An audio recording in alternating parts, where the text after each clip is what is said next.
Sonic Truth is back with another Dynasty Fantasy Football focused episode. I'm Alan Seslowsky of RotoWire.com, along with Theo Gremminger and the Podfather. And we are here to welcome you to Hype City. It is rookie season. There's some hype on some veterans that have changed teams, and we are here to break it all down for you. Theo Gremminger, as you could attest to, one of the most hyped prospects, and probably for good reason, is going to be presumed number one overall pick, Caleb Williams. He gets a bunch of weapons added in veteran Keenan Allen. DJ Moore had, somewhat of a true breakout last season. And, of course, they get some other pass-catching weapons, DeAndre Swift. What is the state of the hype on Caleb Williams in the Dynasty startup streets that you've been in? Oh, it's red hot. He's going inside the top 10 overall. He's going right alongside Justin Herbert. There's a big argument to push him in front of like the Herbert, Kyler Murray tier already without, landing spot. But I mean, we're almost 99% sure he's going to be a Chicago Bear. And like you said, I think that the Keenan Allen addition has really made like the hype train even more intense. It's one of the best situations that we've ever seen for a quarterback drafted at 1 overall to enter into in the league. He's got elite weapons around him, an offensive line that took big steps forward last year that's, improved significantly the offensive tackle position.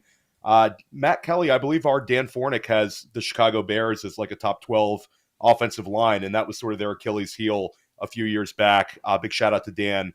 But Alan, I think the hype train's just going to continue getting stronger and stronger. And you also have to couple the fact with the hype on Justin Herbert is sort of going down with the weapons leaving Los Angeles and a little bit of like trepidation with what is Harbaugh doing? What is this new, approach? So you have Herbert was kind of the end of the tier. Now I think Caleb's starting to sneak ahead of him. So the hype is intense and for good reason.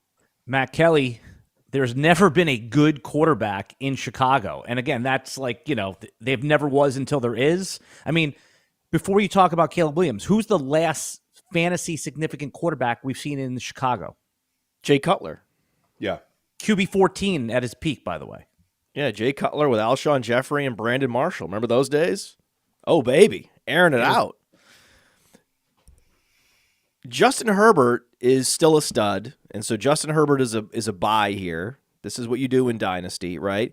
If all your weapons get raided or you find yourself in a bad situation, you just bet on the talent, right? We'll talk about Drake London later, but that was the thesis for just bet on the talent. The situation will correct itself eventually in the NFL, and I'm not worried. I'm not worried about Justin Herbert. That's one of the last quarterbacks in the NFL you should be worried about. So this is not a reason to discount Justin Herbert. Oh, he lost a 31-year-old receiver and a 30-year-old receiver? Right? What? Right? He lost a jump ball outside receiver who was turning 30 and a possession receiver in his early 30s. And I'm supposed to be worried. This is supposed to be a reason to move him down in Dynasty. Like, what? That doesn't make it. Of course, we knew those receivers were getting older. They had to turn over that wide receiver core. They have their work cut out for them because they tried already to start backfilling the receiver room and failed spectacularly with Quentin Johnston. So it's interesting that now Harbaugh is all in on Quentin Johnston, which basically means he's all in on the running game. And that's for now. That's for like the first week of the season. And then we'll see what happens. And maybe the team gets down and they have to turn it over to Herbert and he has to make Josh Palmer a star. That's what's going to happen. Okay, spoiler alert, that's what's going to happen. Justin Herbert's numbers could be equal to last year just based on game situation that they find themselves in. If they find themselves down, and then they're going to have to air it out. He has the ability where if game script is negative, no matter who the receivers are, Herbert's going to put up numbers. So I'm not worried about Herbert. Caleb Williams, this is one of the best situations I've ever seen. If you had to draw it up, right, and say, hey, I got 12 personnel, perfect, like the ideal 12 personnel tight ends. You get a move tight end. You get a two-way tight end in Cole Kmet, one of the best two-way tight ends in the league. Is big and athletic. It's perfect, right? And then you've got one of those tweener tight ends in Gerald Everett. Then you've got the two elite receivers on the outside. You've got DJ Moore, who's just an all-purpose alpha, and you've got one of the best possession receivers in the history of the NFL in Keenan Allen. So you're going to airdrop that guy into that situation. It's hard to be more bullish on Caleb Williams in Dynasty Superflex. Like, it's hard to be too bullish. I don't know how you could be too bullish. 29 touchdown passes is the record for the Chicago Bears, which seems like kind of a low bar for Caleb to cross. I think asking for it in his rookie year would be a big ask, but year two with an outside shot of year one, Alan, I think it's right there for him. I think he finishes as a QB1 this season. And like Matt said, I agree with Matt completely. It's a buying opportunity for Justin Herbert. And Matt, if the Los Angeles Chargers just select like Malik Neighbors or Rome Odunze at 5, or if Marvin Harrison Jr. falls to 5, then the whole community is just going to get excited again. It's just like a temporary pause for Herbert. I agree completely with everything Matt said. Yeah. What about moving Caleb Williams to QB5 in Dynasty? I wouldn't do that. I'm not doing that. I mean, because you have Hurts, Allen, Mahomes, right? That's the tier. Then the consensus is that C.J. Stroud has moved into QB4. How about Lamar also? Ahead of Lamar Jackson and Joe Burrow? Well, that's how we have it.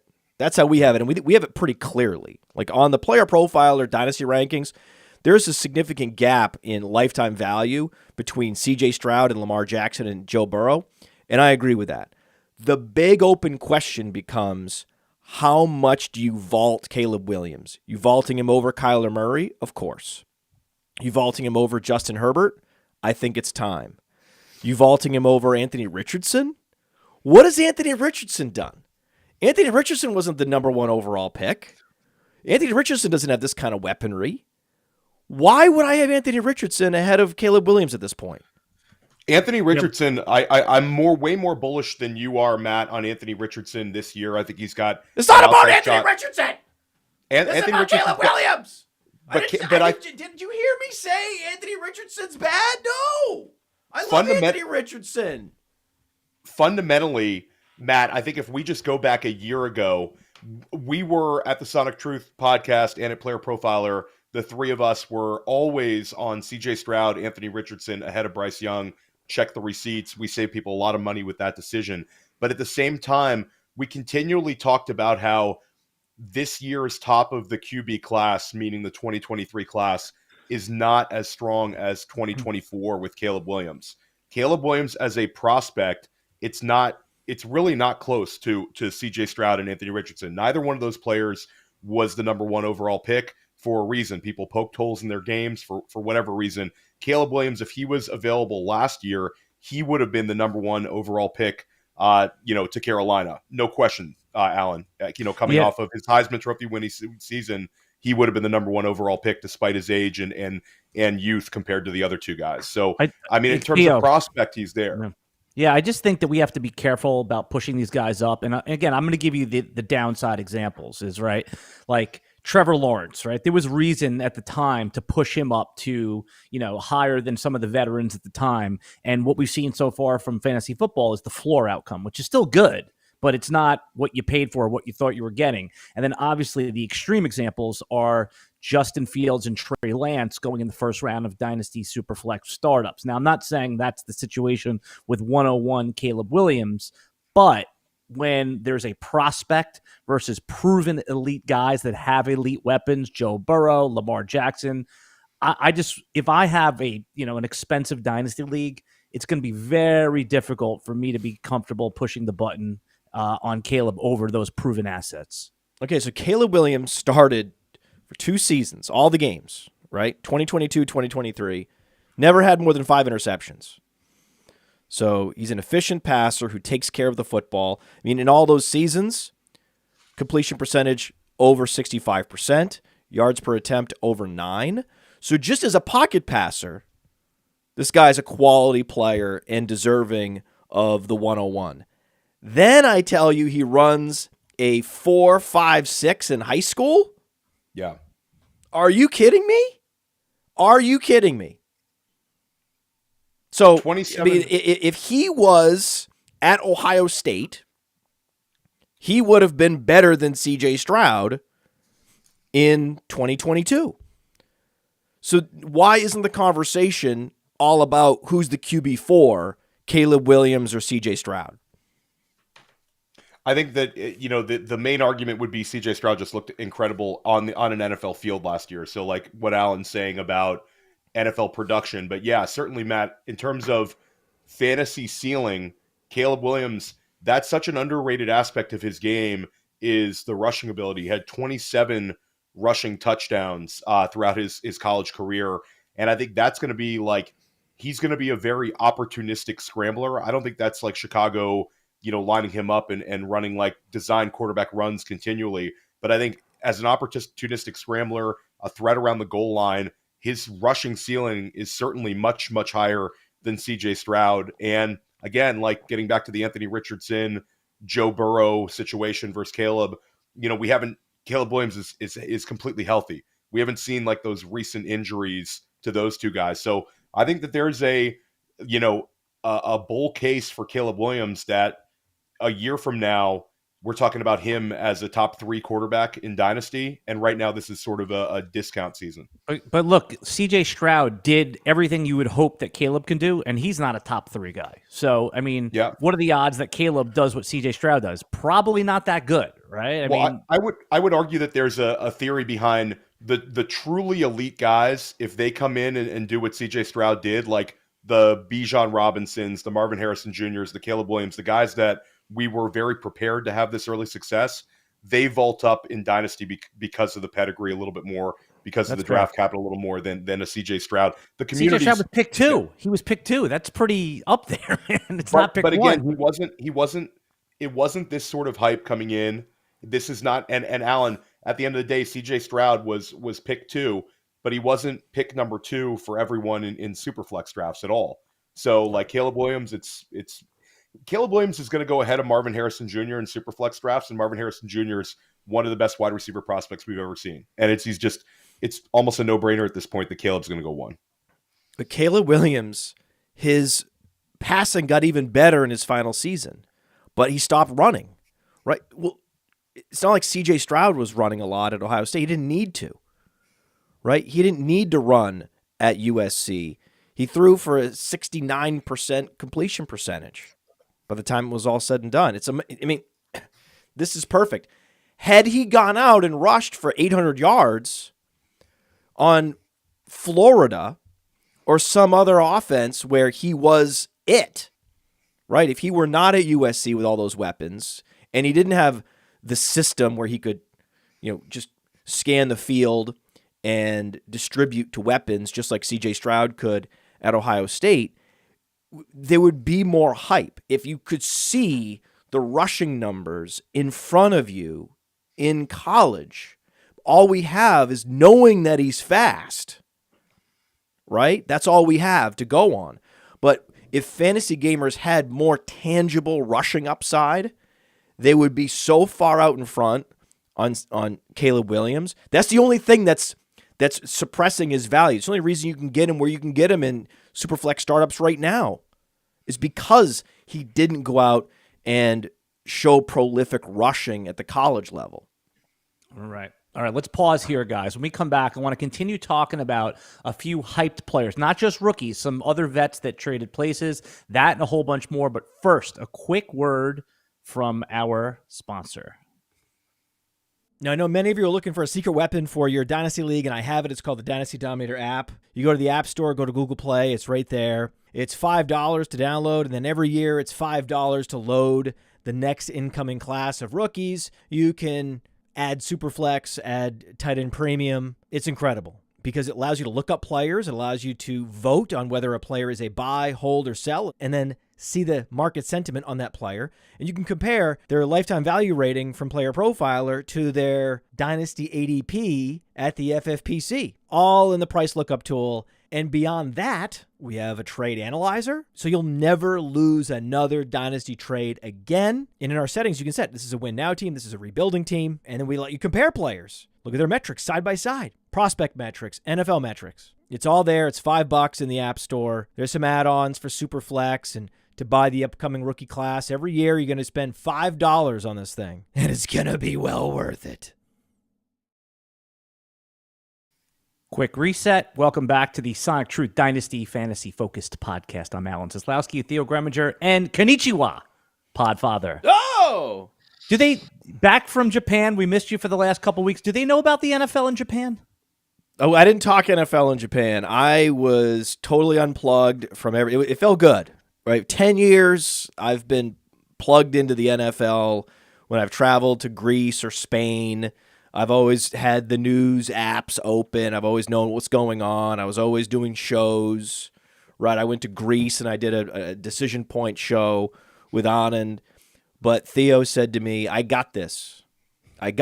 We got enough people here. The talent at PlayerProfiler, we're bulging. We're bulging with talent, overflowing with talent. We got Josh Larkey doing shows. We got Cody Carpentier. He's going to be on the Mind of Mansion with me tomorrow. So look out for that. We're streaming that a little after noon tomorrow, so tune in for that. But he said, just relax, unplug. We got this. So this for the first time in 10 years, I was not. It just so happened to be because this is how it works, right?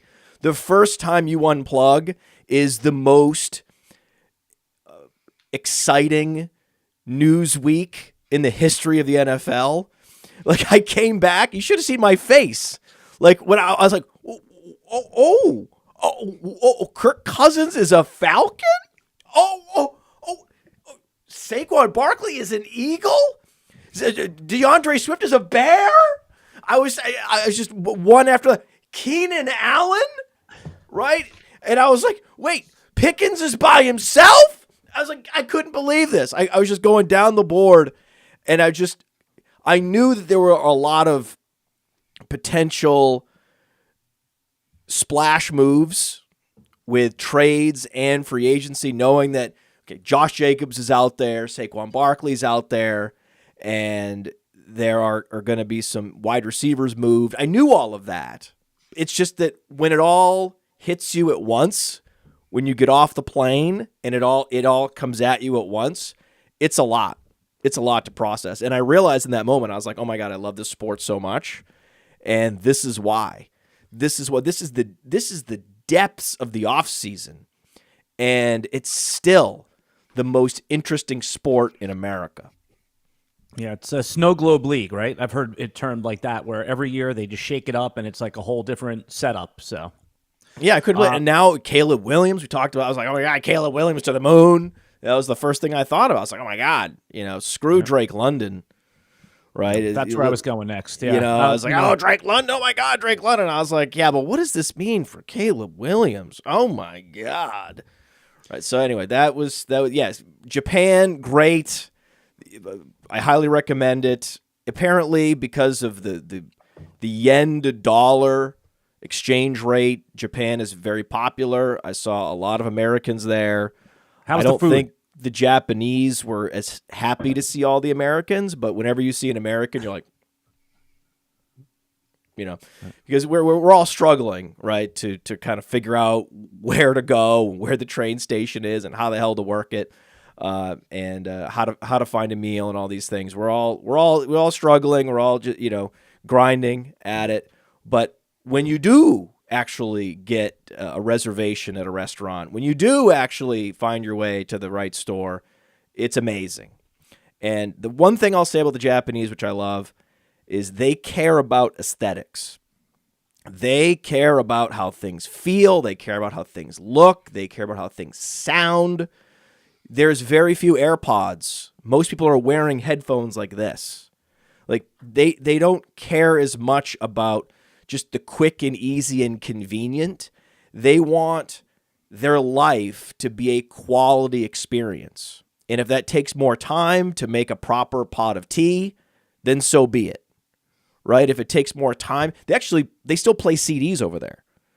So I went to a bar where the guy just played CDs, and he had a whole wall of CDs behind him, and he was mostly classic rock. So we were requesting, I was like, do you have Pink Floyd metal, right? I was like, do you have, the Smashing Pumpkins Gish? I was trying to, hey, he's like, hey, let's find some independent records. Let's see what he's got. He did. He had Gish. He had metal. So we're there. We're playing Rhinoceros. Like we're drinking scotch, drinking Japanese whiskey. It was great. So it was a great time. But I really enjoyed the deliberateness of the culture. And, it's the opposite of a fast food culture.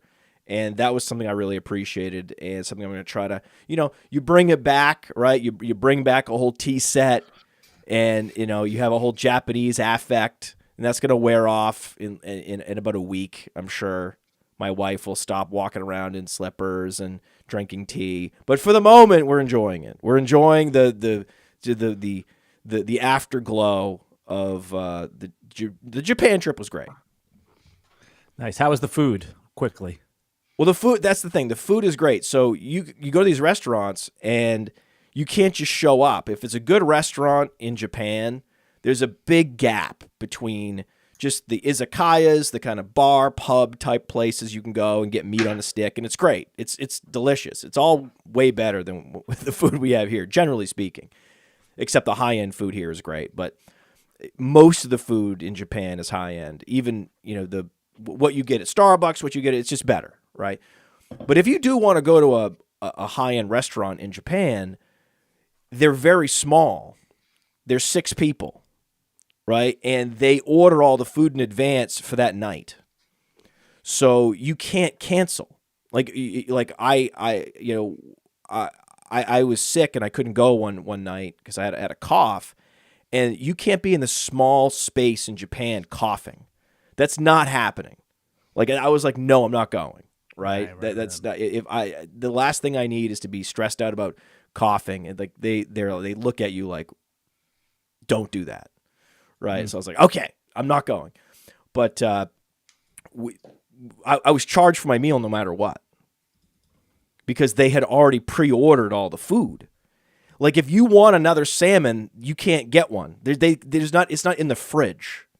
Like that's what I'm saying. They deliberately go out and prepare everything for that night with a lot of care and thought. And that's just not something you get in the United States. Even at the highest end restaurants, it's not quite like that at that level.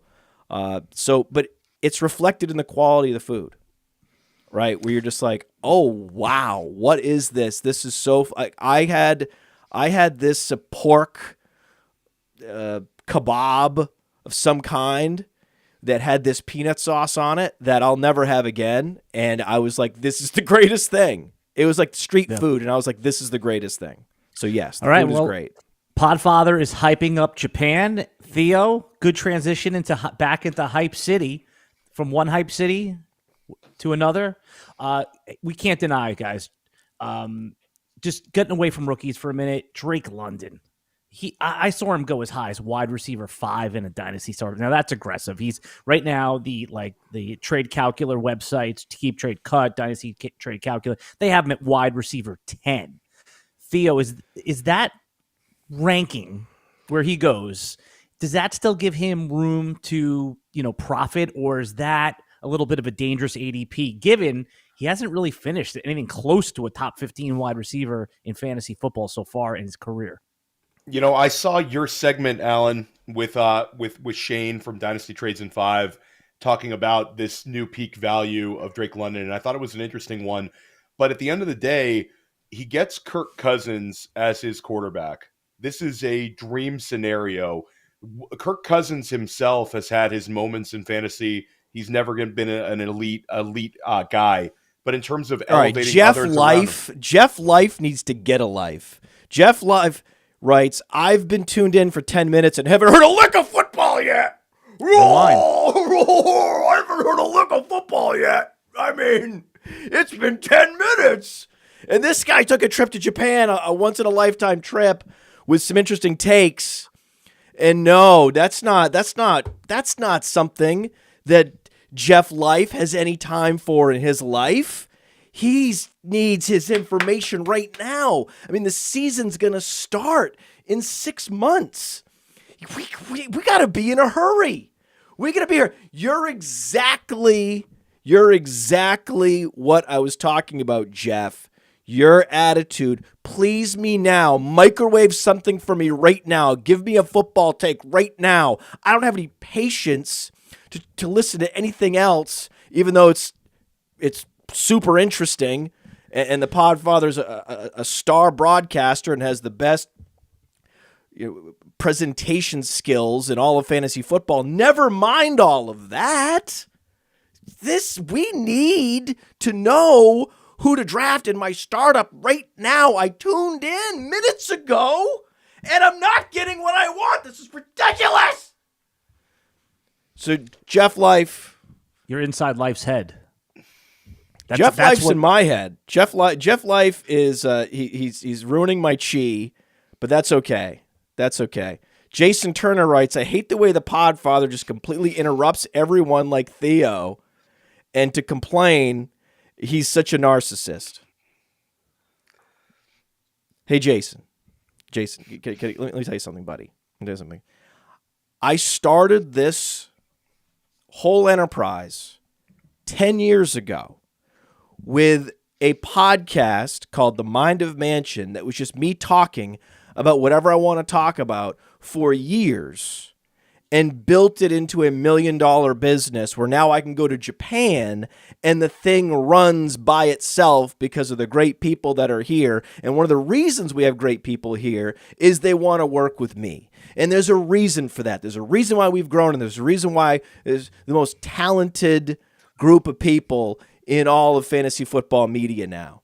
And I'm a big reason for that. If that makes me a narcissist because I happen to recognize that, then so be it. But that doesn't mean it's not interesting radio. That doesn't mean I don't know what I'm doing on YouTube.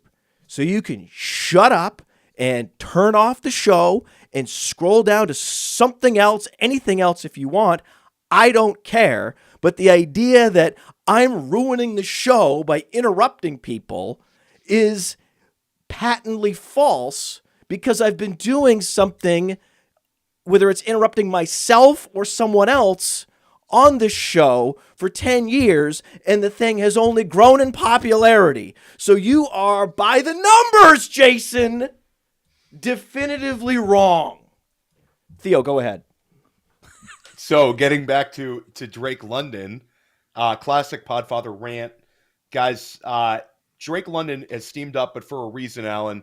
We've seen a number of wide receivers succeed alongside Kirk Cousins. Not only Justin Jefferson, but we saw Stephon Diggs, Adam Thielen. He's had a way of elevating his top wide receiver target multiple times over. I don't think Drake London is a Justin Jefferson type outcome, but I do think returning, a top 10 season is in the cards. I see some people in the chat saying that the Atlanta hype train has been hyped up and all this kind of stuff, but I think for a reason. They have 3 top 10 picks in Bijan Robinson, Drake London, and Kyle Pitts. And now we see a huge quarterback upgrade. And Alan, he also dodged a bullet. Drake London dodged a big bullet, because the way that Atlanta was building their team, I think if they were not happy with who they brought in at wide receiver 2, then they would have considered certainly a Rome Odunze if he was there at 8 overall. Now I think they go edge rusher because they've signed Darnell Mooney and they traded for Rondale Moore. So they've added, like, stylistically, a couple of guys that are no threat to Drake London in terms of being like a proper alpha. So Drake London's 22 and a half years old, guys. He's younger than a number of the wide receivers we like in this class. He's younger than Xavier Legette. He's younger than Ricky Pearsall. And Alan, even if he returns like wide receiver 15 this year and he takes like a slight step forward, basically does what Chris Olave did last year, we're going to be talking about him next offseason as a 23-and-a-half-year-old going into his second year with Kirk Cousins in Atlanta. So Drake London steamed up for a reason, top 10 pick in the NFL draft. The pedigree's there. I think this is going to be his big breakout season. Yeah, and the yards per run route run crowd loves him too. He's got a high, that seems to be a predictive metric from everything I understand, guys. So it's all there. I mean, it's one of those bets where everyone's going to be victory lapping no matter what the outcome, Podfather. Speaking of my pedigree, many years ago, I wrote out an equation that became famous on fantasy Twitter.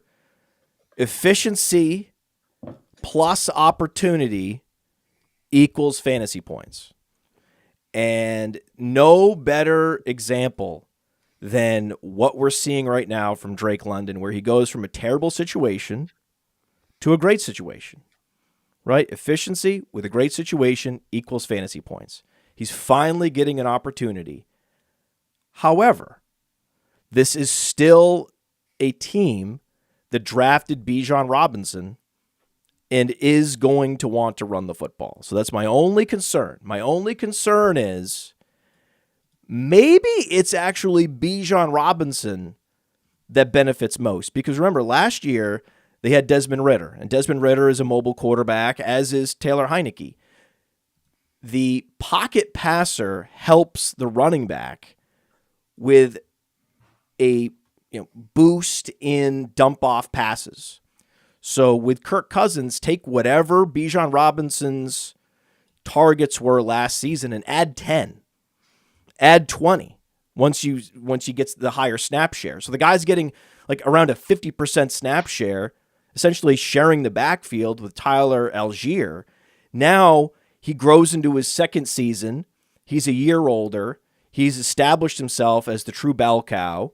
He could get up to an 80% opportunity share. Plus, he now has a pocket passer who's not a threat to scramble when things break down, and he's going to look for Bijan Robinson. So this is a classic situation where both Bijan and Drake London should be rising together, but it's hard to push Bijan Robinson up anymore, so he gets a little bit of a nudge. But there was a lot of room to move up Drake London, so then that's the whole conversation. It's all about Drake London. But I'm sort of equally fascinated by what this means for Bijan Robinson as I am for Drake London. And this is the metrics aficionado, the efficiency metrics aficionado's wet dream. Like, this is the example. Like, if you had to write something like in fiction, right, where the guy is leading the league in targets per route run and all these efficiency metrics that we use to identify talent, but it's not translating into fantasy points. The guy's putting up like 11 fantasy points a game. You're like, if only. And then all at once, we're like, okay, all your if only dreams have come true. This guy's heading into his third year. This is the case. Like, if there was ever a reason why we put all this work and all this investment and all these efficiency metrics on PlayerProfiler.com, it is this specific case study. So I have a lot riding on Drake London breaking out all over the place this year. All right, guys, another hyped rookie. You can't deny the speed of Xavier Worthy. I'm just wondering if the NFL shares the same hype we do and that he ends up being a first-round pick. Theo, can you imagine if the Miami Dolphins at pick 20 add the fastest man ever in the combine to Tyreek Hill, Jalen Waddle, and Raheem Mostert, and obviously Devon Achane? I mean, what will the value be of Xavier Worthy? What will the hype be if he does land in a situation like that? I don't think Miami is the ideal scenario for Xavier Worthy unless we think that they're somehow moving on from either having to pay Jalen Waddle a year from now or Tyreek Hill. They're trying to get a kind of successor. We want to see Xavier Worthy go to a situation where he's got an opportunity for more targets out the gate. But wait, why he's being mocked to Miami? There's they're saying that's kind of like the pick where Miami needs a wide receiver 3, and this is a situation where they've always sort of been attracted to the They have speed. a type. They have a type. Devon Yeah. Achane last year. They signed Jonnu Smith as one of the faster tight ends available. They're trying to add speed whenever possible. Certainly, Theo, the most common place I've seen a mock to answer Podfather's question, the most reasonable place is Jacksonville in the second round. So I don't see like I've seen the Xavier Worthy going pick 32 to Kansas City, or him falling into the second round. I would bet a lot of money that he's drafted in the first round. This is where John Ross got drafted? John Ross didn't even have Xavier Worthy's profile, and he was drafted close to top 10. Ahead of Patrick Mahomes, by the way. Okay, and top 10.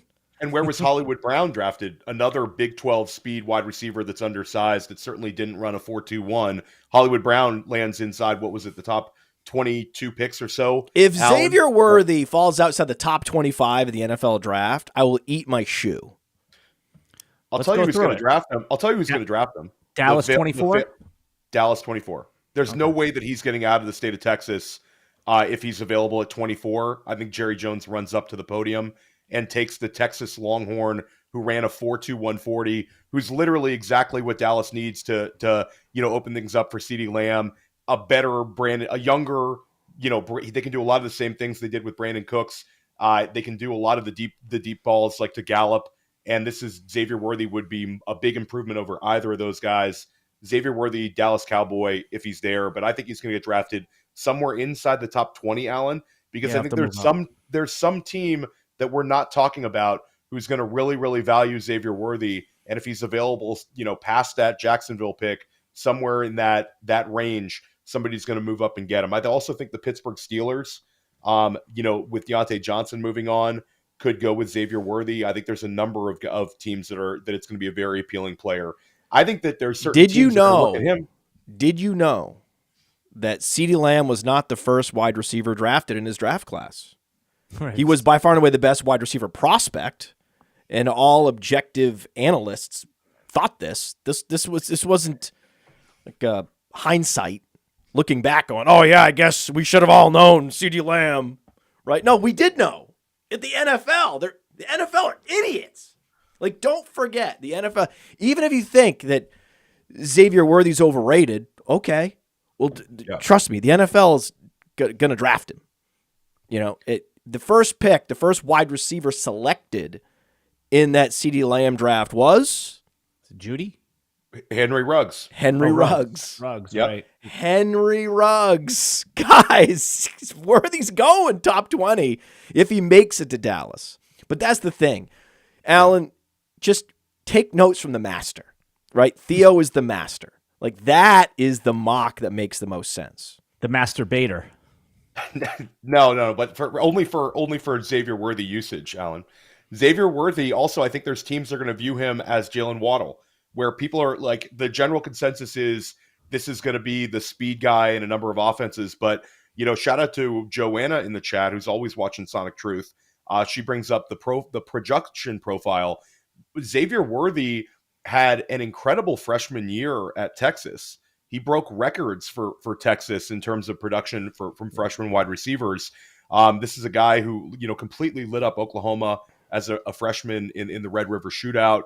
This is a guy who went over 950 yards as like an 18-year-old at Texas. He leaves Texas as a top 5 finisher in a number of receiving categories. So this is a guy that, did it as a young player. We love seeing early breakout ages, when we talk about elite dynasty wide receivers. Xavier Worthy had that too. So the 4.21 is not the only if Xavier Worthy ran a 4.33, even at that size, we would still be excited to draft him. Now, maybe he would be behind like the Brian Thomas range, maybe a little less in consideration for being like the 105, 106 in single QB leagues, but we would still be taking him most likely in the first round of our single QB dynasty rookie draft. So he was right there before the 4.21, Alan. Hey, lightning round here. Podfather. No, I think that, listen, Alan, we got to talk about this. Yeah. Okay. If not for Tank Dell, I would agree with you that Xavier Worthy behind Brian Thomas. Okay. But I'm struggling to understand, especially after the combine, where Matty Kiwoom goes to the combine, comes back and says, Brian Thomas, not that impressive. Brian Thomas, not that polished.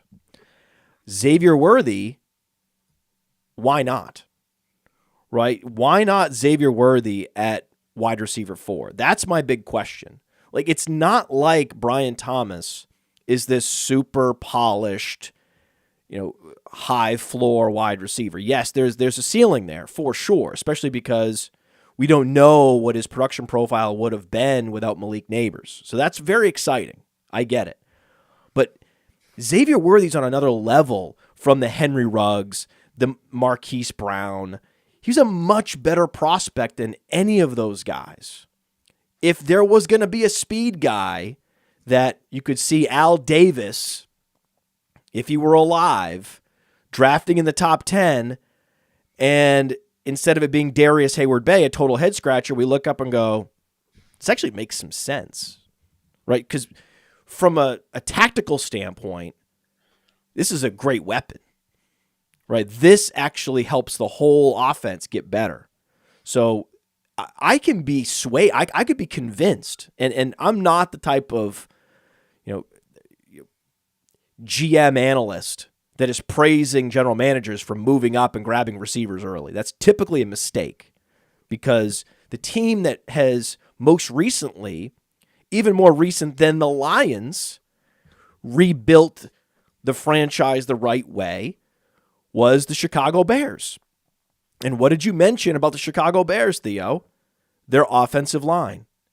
And we talked to Dan Fornick last year about their offensive line was already improving, and that's where they put their first-round investments. And they went into free agency and the trade market to get their wide receivers. So if you're going to be building a franchise the right way, you want to start with the foundation. You want to use free agency and trades to get your other skill position players and fill in the pieces around that offensive line. And then you come in with the final piece, the antenna on top of the tower, the quarterback, right? So if I'm the Bears, what I'm doing is I'm drafting Caleb Williams, and then I'm using all the rest of my picks on defense, and I'm going to go try to win a championship this year. I'm going to go make a run. And the Bears are going to be the most clear and obvious candidate to be this year's Houston Texans. But if I'm looking at the wide receiver landscape past the top three, Xavier Worthy actually has a higher floor than Brian Thomas. That's the thing that's not discussed. I think he has a higher ceiling than Brian Thomas because of the pure speed and the Deshaun Jackson factor. But I also think he has a higher floor because of the early breakout and the fact that a guy like that with the high draft capital, he's going to get the draft capital. It's going to be hard to seeing him fail. There's so many comps to the John Rosses and to the Darius Hayward-Bays and to the Tavon Austins. There's so many misguided comps where those guys didn't do anything close to what Xavier Worthy did at an early age, that makes Xavier Worthy a great value at the end of the first round in rookie drafts. I think that it's interesting because I'll listen to you talk to Cody Carpentier about Brian Thomas, and I've talked to Maddie about him and Cody as well. I'm higher than those guys on Brian Thomas, but I think that's the Brian Thomas versus Xavier Worthy is going to be an interesting argument for us in rookie drafts, and I think it's sort of a little tier right now, Matt. But Brian Thomas also gives us this incredible 4.33 speed, a 39-inch vertical, 17 touchdowns at LSU last year. I think it's okay to like both of those guys and have exposure to both of them. But I certainly agree with you on the floor thing. I think that, the smaller, lighter wide receivers, when we see these low BMI guys selected in the first round, if an NFL team is able to completely ignore the sort of BMI limitations that we would have circled as red flags 5 years ago, they've all hit. Jordan Addison, Devonta Smith. You bring up Tank Dell. Tank Dell did it as a third rounder, but I think if they redrafted, he would have gone a lot higher. So these low BMI guys that get drafted early, they've certainly all produced. I think the NFL is basically saying the outlier size, we're going to make it happen, and we're going to feature these guys immediately in our offense when we show that sort of draft pick capital. All right. Yeah. Xavier Worthy is going to be this is where landing spot matters, guys, right? Like Brian Thomas versus Xavier Worthy. The dynasty market is just going to evaluate, hey, this guy went to Kansas City. This guy is blocked by two other receivers. And I think that's how it'll ultimately be sorted out. All right. Couple other things. I want to talk about the rule changes very quickly, guys. And if you think this impacts just real NFL, is it dynasty? But what we're seeing here, and the one that I like the best because all the rule changes starting to be explained right now. Hold the kickoff rule for a second. The trade deadline. This is perfect with our dynasty leagues, right? Oh yeah. There's been a lot of discussion that should there even be a trade deadline in your dynasty league, but the NFL has now moved it back, guys, from week 8 to week 9. I still don't think that's even enough.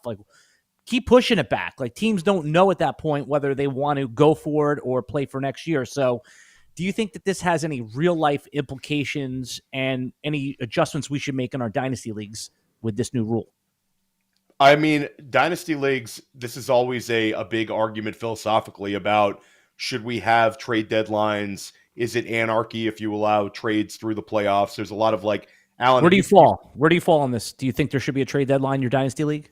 I kind of like how I kind of like how FFPC does it, where there's a pretty late trade deadline and there's no trades during the playoffs. But I can see the counter argument. There's many different ways of arguing this, but certainly the NFL expanding the trade deadline, I think it's great because we always hear about these trades that nearly were completed. I don't know. Some of these teams seem to be very mismanaged, where they just can't get a deal done, and then you hear all of a sudden, Derrick Henry, Baltimore really tried to trade for him, but it just didn't happen at the last moment.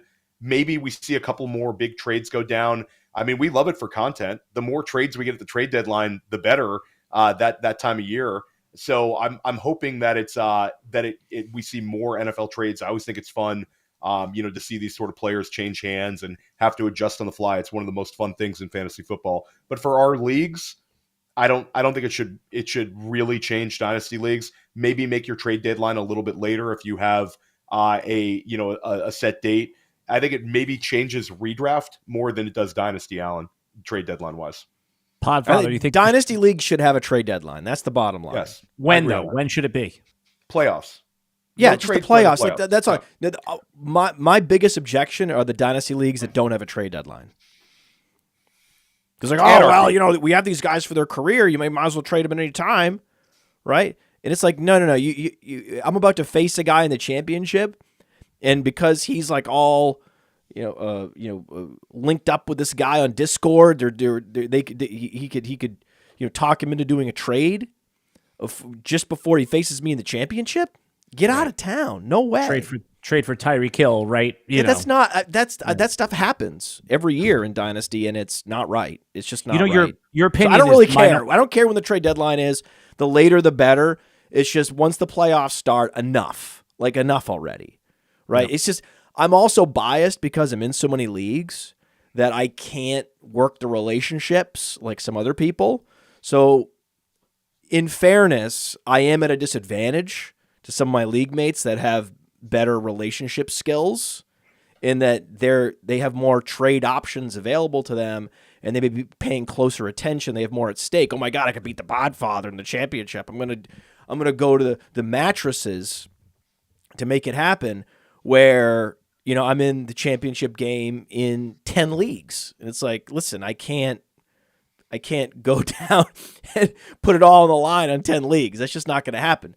So there's a little bit of a difference there, and I'm a little bit biased. I understand that.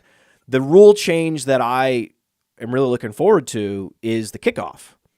Because the kickoff in the NFL, if the NFL is the most exciting sport 365 days a year, or this year, 366. Right, leap year. Little leap year content for everybody. A little leap year commentary. I'm sure Jason Tanner is excited about that. That wasn't actually football, right? We for 5 seconds we talked about the calendar and not football. So I'm sure Jason Tanner's pissed. He's gonna. By the way, all the guys that were complaining, they're still in the chat right now. They're in the chat talking about how great the show is. So that's all you need to know. That's all you need to do. I win them back every time. And there's, by the way, our best listeners are those that turn the show off at some point because they were disgusted with me and my style or whatever it was, and then decided that they're going to try it again. And then those are the people that are tuning in for 5 years. That's what I've found to be the case. Regardless, whenever I turn on the television and I see a kickoff, I'm looking up and I go, this is the most boring sport in the world. So they have the most exciting sport every day of the year, except the moments when there's a kickoff and nothing ever happens. It's the stupidest thing. And I feel like I'm crazy because everyone else thinks it's normal. No one else is commenting on it. I'm like, can we get rid of the kickoff? The kickoff sucks. Fix the kickoff. Fix the kickoff. It's like a constant talk track that I have. No one else seems to care.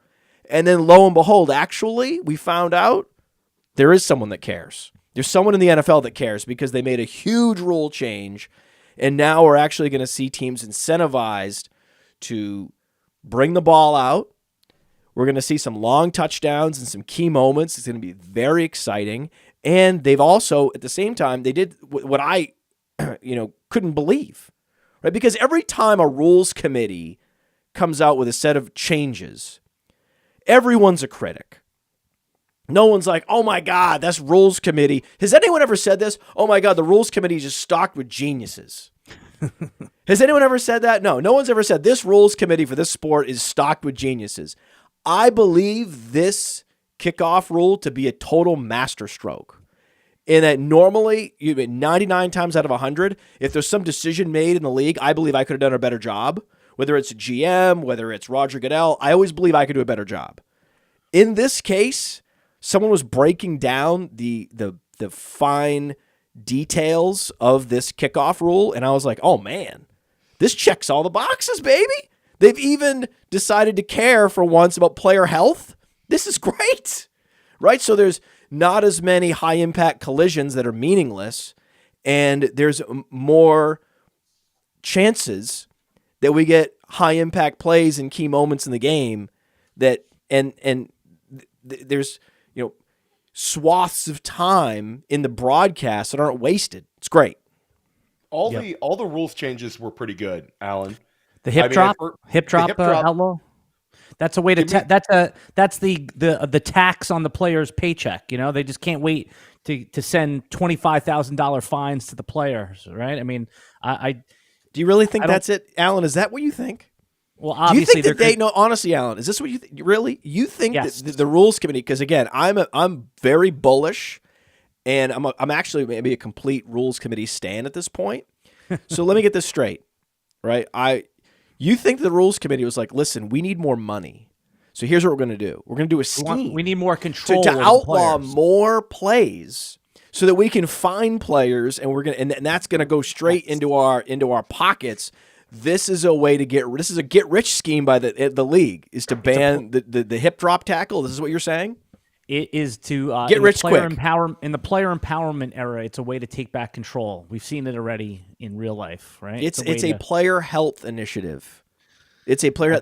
5 years ago, 10 years ago, maybe we should outlaw. It would have taken an extra year or two for them to ban this. But let's outlaw uppercuts in boxing. Uppercuts are very dangerous in boxing, Podfather. We should only have jabs. Jabs only. When you put on a football uniform, you understand broken bones will happen. So you want to bring back the horse collar? I want to bring back face masking is legal, full on. Okay. Yeah, Alan with the time machine. Yep. Exaggeration for clarification. Hey, Alan, you know what? Pro tip, maybe think about caring about player health. Maybe maybe check your humanity.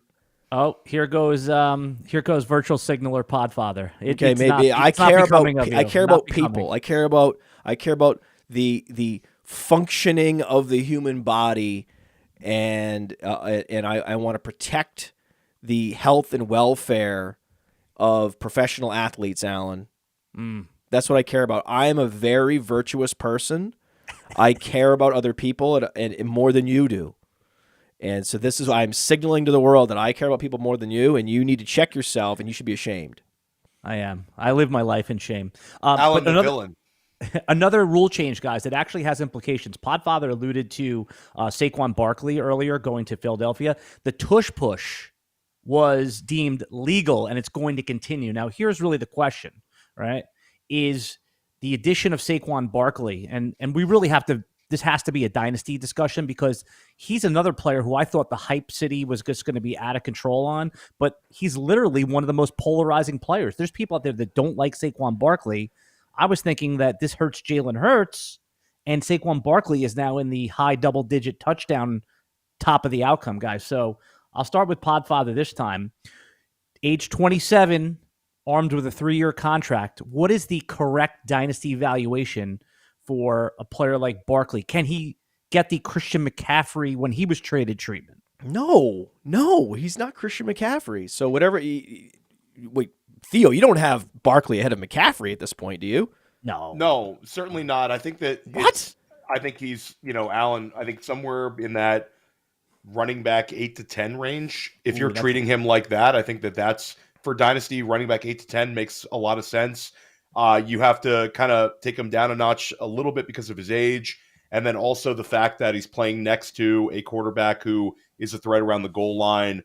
But bull case, Kyron Williams or Saquon Barkley. Give me Saquon Barkley. Oh, come on. That's not. Who are you talking to? Okay, you're talking to people from Player Profiler. We don't have Kyron Williams in our top 10 in Dynasty. Check the Dynasty rankings. You'll see the best Dynasty rankings that have ever been. Jonathan Taylor is 2 years younger and also has a mobile quarterback. So wherever you're going to rank Barkley starts with below Jonathan Taylor, and I'd rather have, even this year, I'd rather have Travis Etienne. You explain to me how Saquon Barkley outscores Travis Etienne. Explain to me this. Because the one thing that Jacksonville is going to do is upgrade their offensive line this year. And they just lost Calvin Ridley. So that just means more opportunity and more efficiency for Travis Etienne this year. So that to me, that's where the conversation starts. It's like Travis Etienne, Rachaad White, Saquon Barkley, but Rachaad White's 2 years younger. So and he doesn't have the tush push to deal with. So to me, I prefer Rachaad White. I prefer Travis Etienne. I prefer these guys that are 2 years younger but I'm also not into, I'm not a DeAndre Swift stan either, right? When I look at the Bears, I'm thinking, well, Roschon Johnson just became an incredible value. When I look at the Eagles, I'm thinking, well, Kenny Gainwell just became an incredible value. Just because two of my favorite picks last year in the later rounds at running back didn't hit doesn't mean I'm just going to walk away, that I have fantasy PTSD. I have something called, and this is important, and all the people in the chat, the haters in the chat, this is an important word. Remember this word, haters. Jason Tanner. Conviction. Conviction. So I look at backfields, and I just tend to circle the guy I like the best. Sometimes it's the RB1 in that backfield, and I want that guy. Give me that guy. Sometimes it's Tajay Spears. Sometimes it's Kenny Gainwell. Sometimes it's Roschon Johnson. And it's usually no surprise that a big free agent signing happens or a big trade happens, and I'm sitting there going, I think I like the guy behind him better value. Okay, bull case Saquon. This is the best offensive line he's ever played with. This is the best offense he's ever played with. This is the best quarterback he's ever played with. Why is this the best offensive line minus Kelsey? Did they add someone that I'm unaware of? Even if minus Kelsey, this is still a top, one of the top offensive lines. The New York Giants last year gave up the most sacks in the history of the NFL. The most sacks. Theo, did you watch football last year? Did you not see what was happening to their offensive line at the end of the season? I mean, listen, guys. Theo, do you not watch football? I watch a little too much football. But I think the whole Kelsey thing, like Allen, I get it, but he's not an irreplaceable player for Philadelphia. This is a good franchise. We're not going to bet on them falling apart because of Kelsey. And certainly the people saying the tush push won't work because of Kelsey not being there is a little weird too. But I think also this kind of preserves Jalen Hurts, where we have a real threat around the goal line, and you have Kellen Moore coming in as offensive coordinator. Listen, Saquon Barkley, at the end of the day, there's a scenario where he has 15 touchdowns this year because of the quality of the offense, and it's just a perfect storm for him. Bear case, I think that this landing spot limits the amount of targets he's going to receive. We haven't seen a back. Last year, DeAndre Swift had 49 targets. And certainly you could say Saquon's a guy they're going to feature a little bit more, but that was a career low for Swift. Now Barkley sort of has a cap ceiling in terms of the amount of targets he's going to be able to handle. Whereas I'm not really worried about. I'm not too worried about Kenny Gainwell. Guys, how can we have a Welcome to Hype City rookie podcast and not talk about JJ McCarthy? Right? I mean, it was when rookie season started, it was, is he going to be a top 20 pick, a first round pick? And now the hype is there's tweets, social media, there's mocks where he goes pick number 2, Podfather. I believe it. I mean, I wouldn't take him at number, obviously not. I mean, to me, it's pretty clear. The 1-2 is pretty clear. Caleb Williams, Drake May, but then there's a conversation. Right? I think Drake May is locked in at 2. I've seen him not. I've seen Jaden Daniels at 2 in these mocks. Yeah, Jaden Daniels is 23.3 years old. Okay, Jalen Daniels is also pretty slight. I'm not here to post up Jaden Daniels as a lock in my top 3. That's not happening, right? A guy like Drake May at 21 years old with that frame and that production profile, that's a guy that you can feel comfortable drafting in the top 2. Caleb Williams, for all the reasons we talked about earlier, a lock 101. Then it's a conversation. Then it's a conversation about the young guy coming out early, super efficient, champion at Michigan. Why can't he be the next Tom Brady? Why not? I don't understand it. Like, he's athletic, right? Didn't he post like an 11 flat agility score? I mean, this guy is, imagine Tom Brady, but a college champion. I mean, Tom Brady did win a college football national championship, but with Brian Griese was the starting quarterback. Sorry, Tom, doesn't count. McCarthy did it. And he's way more athletic than Tom Brady. Tom Brady wishes he was the athlete that J.J. McCarthy is. And J.J. McCarthy's 6'3". Right? That was the big question. How big, what are the dimensions going to be of J.J. McCarthy? And then he posts this incredible agility score. That's why there's so much buzz about J.J. McCarthy after the combine. It's all real. It's all real. The guy had 9 total interceptions in 2 seasons. What? Right?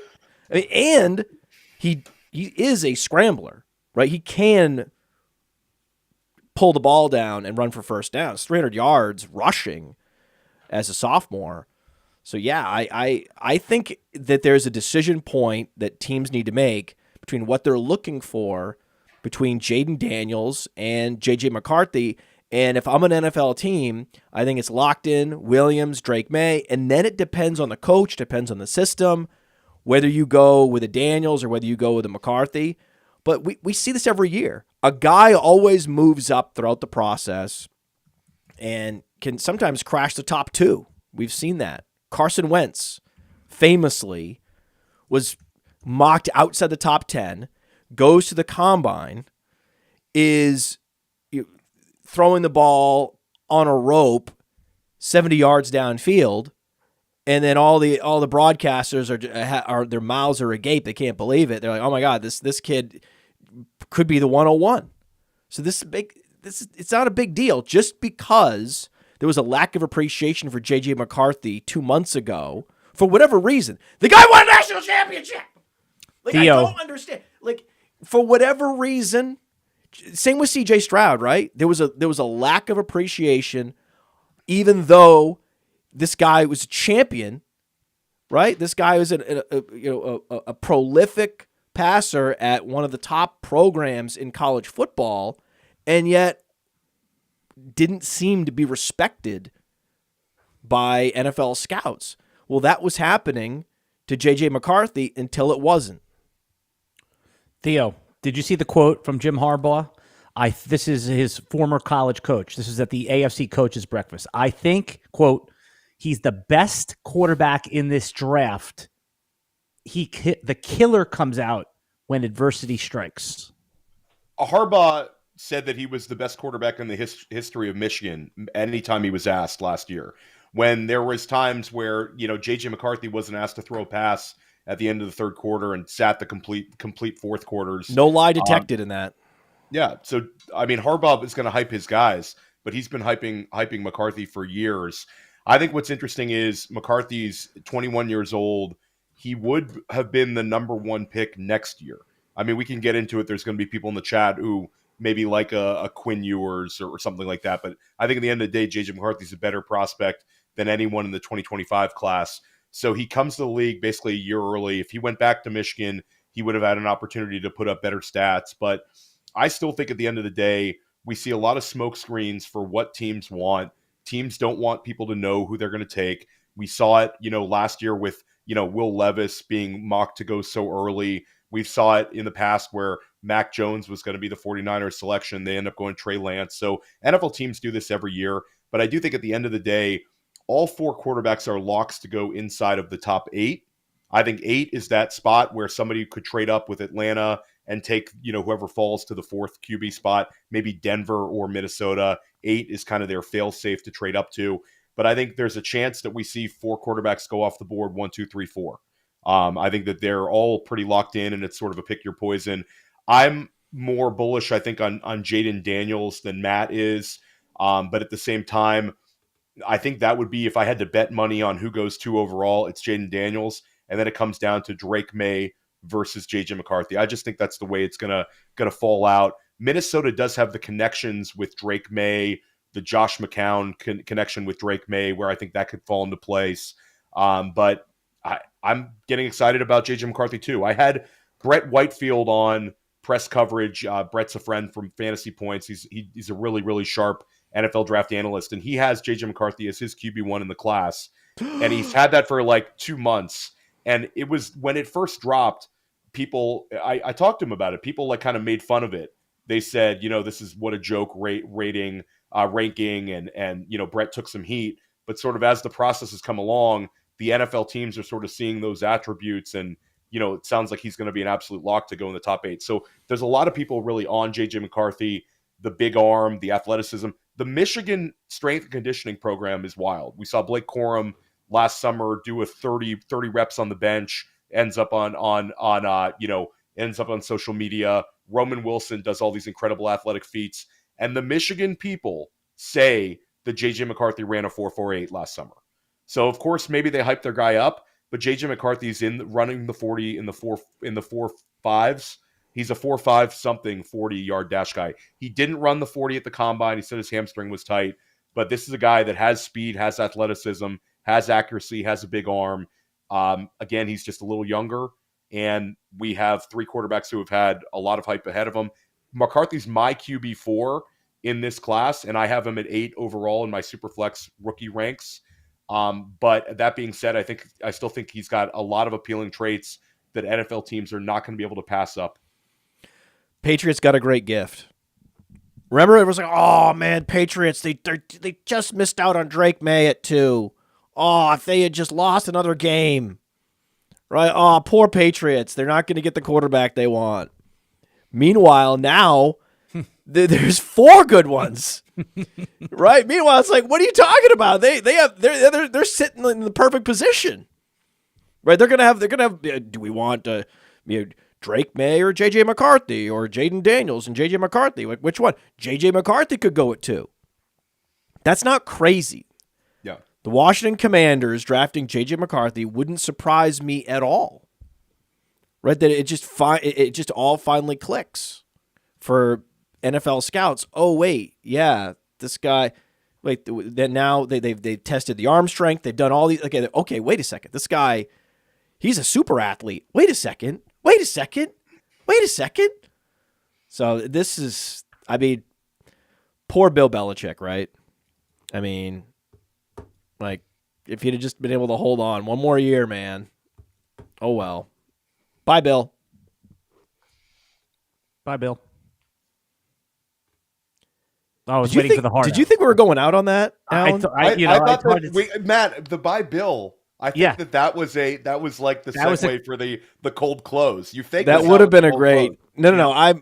Here's the thing. Can I just explain what happened there? Okay. I did not have my finger ready to go out. I wasn't thinking we were going out. Normally, I set up in my head how we're going to go out. I accidentally had a great go out, and I didn't know it, and I didn't have the closing screen ready or anything, and then I realized it, and then I realized that fucking Alan realized it, because Alan knows the show better than I do. So Alan realized it too, and then I got embarrassed. So what happened was I got embarrassed, and then I lashed out at Alan. I was about to make fun of Alan for thinking that it was ridiculous that we would go out on that, when quietly the whole time in the back of my head I'm going, I really should have gone out on that. I really should have gone out on that. Right. And then Alan knew it. Alan freaking knew it too. This is why I love Allen. This is why teammates matter. This is then I had to do the awkward buy Bill repeat, which is a corny thing to say. No, it was a terrible thing. It was a whole terrible. It was all bad. Right. It was all bad. But now the audience wins, right? Anytime the host makes a mistake, it's imperative that the audience wins. So now we have to talk about something else. All right, We can't go out on that. All right, so we had JJ McCarthy would have been the perfect go out. I know. So let's go out on the opposite end of things. There was a couple minor signings in the NFL that do matter on the margins. And and I'll let you guys. This is we'll spin the wheel. You have Deontay Foreman signing a contract in Cleveland. Now it gets crowded there, right? Originally we had a 2-man backfield with Nick. Wait, Chubb. that's what you want? You want to talk about Deontay Foreman, Deontay or you can Foreman? you could have Quez Watkins in Pittsburgh. No. Man, I mean, we're not going to spend 10 seconds. Can we talk? on Okay, Quez. what about? Can I? Okay, a couple things. I want to. A couple Joe things I want to Mixon, ask about. dynasty value. I mean, I've been trading Joe Mixon all over. Veteran. I mean, go ahead. I have nothing better than the This JJ is McCarthy. such a sloppy ending, and here's the thing. I was really proud of us, super proud of us. I was like, I'm rusty. I'm gonna have to rely on Alan and Theo. And then the chat came in strong and it got me super mad. And that helped a lot, knocked the rust off. So that was great. Thank you, chat. Even the buzzards coming through. Appreciate you. And I was thinking, wow, we've got a perfect show going here. And if I had hit the go out button after I had said bye, Bill, then that would have been epic. It would have been an epic comeback show from vacation, showing no rust whatsoever, flawless, no mistakes, unbelievable. We're the best. We're amazing. We're great executors. Now we're about 3 minutes into this false ending where we don't even know what we're talking about, and you are proposing Deontay Foreman as a topic. Do you want to hear I'll give you the crumbs Deontay Foreman. Well, the Deontay crumbs Foreman behind the take. couch, Theo. I have crumbs. Yeah. I have Paris Campbell signs with the Eagle. I'm like No. reaching deep into the No, cushions. Devontae there's a couple Parker of things and I want to talk Paris about. There's a couple of things I Campbell, want. Eagles wide receiver. I want to celebrate Calvin Ridley going to Tennessee because I find it hilarious. I find it so funny. It is one of the funniest things. It's great for Will Levis. Oh yeah. I mean, I'm happy for Will Levis. He's set up for success. I can't wait to talk to Cody Carpentier about it tomorrow. But it is funny. Right? It is funny how Calvin Ridley is just going to go down in ignominy, and it's exactly what I expected. He's going to be overdrafted again this year, right? It's going to be very bad. I know that they're talking about him in the Jamar Chase role, and so whenever you see the ultimate ridiculous, coach speak, that to me is a red flag. I'm excited to hear what Harbaugh has to say about Quentin Johnston. That's going to be fun. There's going to be some Harbaugh Quentin Johnston hype that we can all sell. I know we've already sold all of Quentin. No one has any Quentin Johnston. But there might be, if you did draft him, there might be some, so you might sell the opportunity share, the projected opportunity share, plus the Harbaugh coach speak. This is something you could sell. So write that down, everybody. And the other thing I want to talk about is the Steelers, because I have been and will continue to be a George Pickens fan. Oh yeah. And I think there's a real probability that he outscores Drake London this year.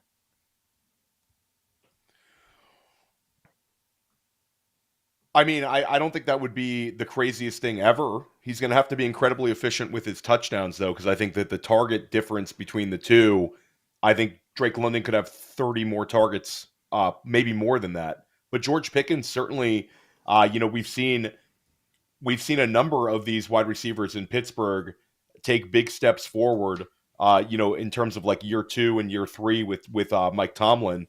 And George Pickens, last year, we were ahead of consensus on him. A bunch of the nerds out there talking about how he couldn't separate. And we're like, whoa. George Pickens is pretty good here at the Sonic Truth Dynasty podcast.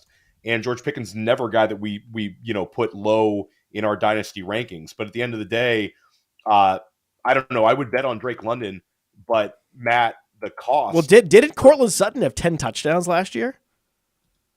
Cortland Sutton, I believe, had north of 10. I believe he had like 11 touchdowns.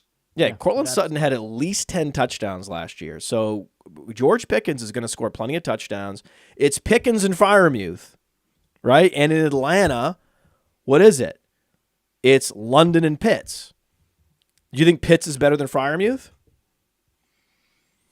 Talent-wise, yes. I think Muth is never had that 1,000-yard season that we saw from Kyle Pitts. I think that if I'm going to take one or the other, it's certainly Kyle Pitts. But I do agree with you that this is a Pat Freiermuth bounce-back season. This is a guy that we valued last year, as everybody across the board had Pat Freiermuth as a tight end 1 in Dynasty, and then this was sort of a nightmare scenario year for him.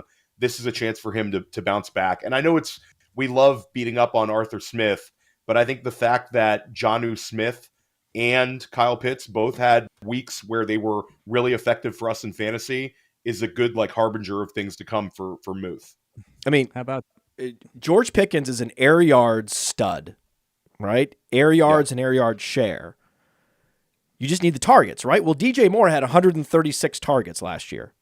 And Cortland Sutton with Russell Wilson had 10 touchdowns. So if you want to fade George Pickens, I mean, what are you going to do? You're going to tell me that he's not going to get 10 touchdowns? Okay. You're also going to tell me he's not going to get 136 targets? Okay. Well, what quarterback is going to be Mason Rudolph then? Explain to me how this works. Where it's him and Freiermuth and a bad defense. They're going to have to throw, right? Russell Wilson's now a pocket passer. He's the starter. If they moved Fields, okay. DJ Moore had 136 targets last year.